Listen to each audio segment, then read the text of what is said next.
I was told that, I mean, basically you guys hanging out's just like ripping on each other nonstop. Is that pretty much the case? Yeah, Pretty much it. Bring them back down to earth. Yeah, from college days, right? So, long time ago. We were already in the fraternity, and we have Rush, and we take pictures of people when they come to Rush, and Rob knew Sebastian. He's a cousin or a cousin of a cousin, something. So he's like, hey, he's a good guy, but he's got a lot of problems. And the story we tell is Sebastian showed up to Rush with a full-length black leather trench, a day planner, and a mane of hair. And the rest is history. Somehow we just kind of bonded, same mentality. We just didn't associate with anybody else in the house, so we were forced to bond with each other. But it's just a close-knit group ever since. Wait, so what were the problems that? We never did find that out. Well, we I don't know what the problems are. The problems is that I was wearing a trench coat and had a day planner at Rush. I had like who I went to go see. Like organized. Yeah. So I've heard you guys talk like 5 times a day. I think it's partly both of our therapy. It's free therapy. I think it's free that we talk, and we make fun of our other friends, and. But then you tell us you tell it to our faces too. Well, we do, yeah. Yeah. There's nothing that we won't tell to each other's face. No, the relationship is based in. Listen to this story. My brother's got a problem with da da da da da, and I'll say, listen to this. It's more of like a shared, common disgust with what's going on in our lives at the particular moment. So that's kind of what the relationship is based on. And by the way, we have sidebars about the fact that they talk 5 times a day. We talk about you guys doing that. Which is part of the. But then we tell you we do that. Yeah, George just got a job at 50, so. I hope they're not watching. Wait, so everybody said you were the funniest one in the group. Do you ever think about doing stand-up? Absolutely not. No, I don't do well speaking in front of cameras. But he is really funny. Just doesn't. When you put a mic near him or the center of attention, he tends to want to back up a little bit. I was told actually when I ask you about that, you'll get quiet. Yeah, and I'm quiet. One of the running jokes is that he has so much funny stuff that goes through his head, and they talk a lot, and then next thing you know, sometimes we'll hear something like that on stage, and we'll say, George, did you get credit? It's like, not at all. Care to elaborate? Sometimes there's a joke that I do about antifreeze on bologna. That came from his story. So sometimes the stories that he'll tell me, I'll incorporate into my act, which I've not only done with him, but multiple people that I've met. When was the first time you guys remember him talking about wanting to be a professional comedian? We were obsessed with Three's Company in college. Jack Tripper, remember the Jack Tripper? We couldn't wait to watch Tripper at night and to watch comedians. But he did in college try doing this stand-up on stage one time. We were all there, right? You were booed off the stage. But anyways, They called him Sandman. Yeah. Just put him to sleep. Yeah, but he wanted to do it from the beginning. Yeah, I don't think he talked about it much. I mean, there was probably something inside that was brewing, but he had a natural ability for it. We saw it. So I mean, he's hilarious, obviously. And we would always say, and I would, shoot for the stars and go for it and, hopefully make it. But you can never think that he would achieve what he has, Did you guys think he was funny because he was your buddy? We didn't know. We didn't know. I mean, we know now. We're a little biased. Because we're all funny, kind of. I mean, he was exceptionally funny. Yeah, anywhere we kind of went, it was just a laugh fest. We didn't need anybody else. Yeah. We entertained ourselves. I don't know if I'm sure people have these relationships that they laugh, but with this group in particular, it's just nonstop. As soon as we get together, it's like we never left one another. I haven't seen John in a year, or as soon as I saw him, he's got Jordan shoes on. I think that was a rip. He's like, do I need makeup? I go, you should. Hair and makeup. Not your show, is what you said. And hair. No. Yeah, he's like, should I wear my jacket? You're the assistant. Yes. It's not about you. But it's all in good fun. It's sarcasm, and no one here I don't think anybody leaves this table crying on the way home because they were ripped to shreds. I didn't need There's been therapy tears. once. Did you guys ever think he would move back to Chicago?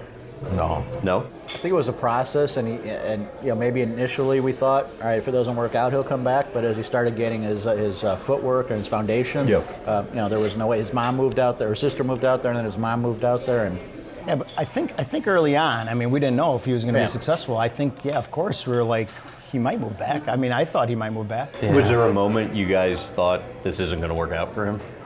I don't think we knew all the inner workings unless George did, because he spoke to him 5 times a day. But like how his success was progressing. But we were encouraging always for him to go for it, because that's what he loved to do. You remember how he handled the rejection back then when it was kind of the struggle? Yeah, I think it was just a grind, and just kept doing it and just trying to be creative. Putting his headshot in a pizza box and Oh, I remember that. Wait, what? So what I would do was send pizzas to casting directors, and they'd open the pizza, and then on the flap of the pizza box would be my headshot. And I remember one of these casting directors, her name was Penny. So I took pepperoni and I made a scent out of pepperoni for her name, Penny. Just trying to get creative, just trying to make a splash in the business. And nothing worked. Didn't you have a timeline when you went to California? Never had a timeline. So anyway, I did these marketing things that never worked.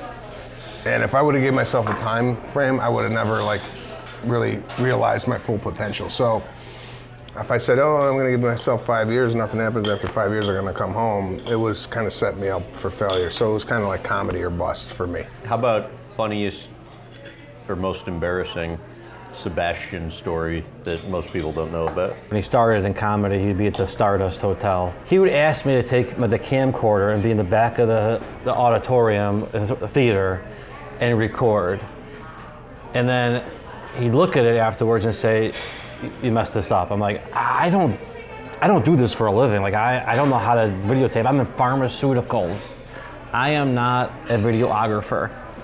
And he'd always criticize, but... What did you mess up? Oh, he didn't like the framing, the time. I don't know. I just No head. Yeah, the head was cut off. The head's important. Head's gone. And we try after the show to try to talk to people. No one ever talked to us. It's embarrassing. This is when I was opening up for Andrew Dice Clay. I would go outside and hopefully I would make a connection with somebody to take a photo. I had some DVDs out there that I was trying to sell. And, sometimes, people would just walk right by you or what have you, and you'd just be sitting there with your in your hand. And We're doing this? I don't know I can swear on camera. Go for it. Why does that bring out your personality? But one of the funniest stories that I remember is when Sebastian was in LA. He was out there a couple of years, and he was making a name for himself. And John and I went to visit. He's like, "You guys got to come out. I'm going to show you the town." So we go to this bar. I think Sky Bar maybe. And Sebastian knows the guy at the front door. They give each other hugs, high fives. Like, "Sebastian, good to see you." He's like, "Yeah, I'm in with a couple buddies. We thought we'd come here." He's like, the guy says, "Oh, are you on the list?" And he's like, "No, I'm not on the list." He's like, "Are you staying in the hotel?" And he's like, "No, I live 2 blocks away. You were at my house the other night." And the guy's like, "Sorry, I can't let you in." We were from here and then down here. We always went out there with all these expectations of having so much fun and clubbing and partying, and it was always miserable. And the ironic part, fast forward to today, we could probably get into some clubs if we chose to, but now that we can, we don't do it. Yeah. So we go to his house. We're at his house in June, and lovely, and it was a lovely time. But he tends to be more, let's stay put, let's make some steaks, stay inside the nest a little bit. And all of us are dying to get out when we go out. Listen, we had a great time, but we want to capitalize a little bit on his celebrity status and maybe go out and see him be seen.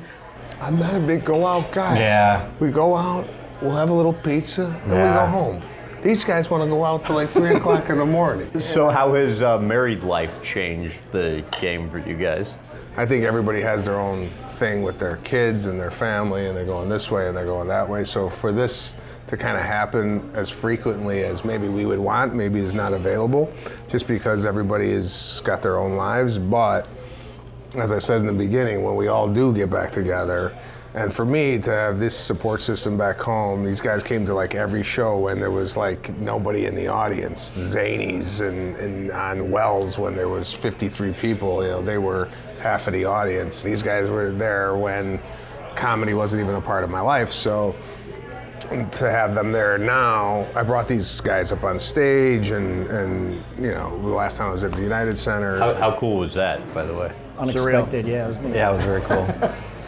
So yeah, it's Scary. Just, yeah. Wait, why are you laughing? I'm gonna laugh. It goes back to the comment about we want something like once in a while, like a little bit like a little fun thing. That was like amazing. To like, okay, now people can see that you know, we do know the guy. We have been part of it. We're now like in the background. That was a fun moment that we talk about. We still talk about it all the time. You think this guy's still doing stand-up 30 years from now? If they let him, I think so. Yeah, I think he has that option always. If I'm 80, Are there comedians at 80? yeah, I mean, Don Rickles was doing it well into his 80s. Yeah, that's true. We saw Don Rickles at Stardust. Remember that? He was the act before us. Yeah. Did he rip on you? Yeah, that's No, the thing. no. Like him, if he ripped on you, he liked you, like us. I mean, if it's terms of endearment when we're, Don we're Rickles, picking yeah, on that's a those. name. Classic. Yeah, I think it's a sign of love if you could kind of make fun of somebody and they walk away laughing about it. And Yeah. I mean, that's kind of what this whole thing is based on, is just constant ripping. Are you okay? I am exhausted. I did not expect We a have a piece that problem large. eating and staying up at night. We're tired.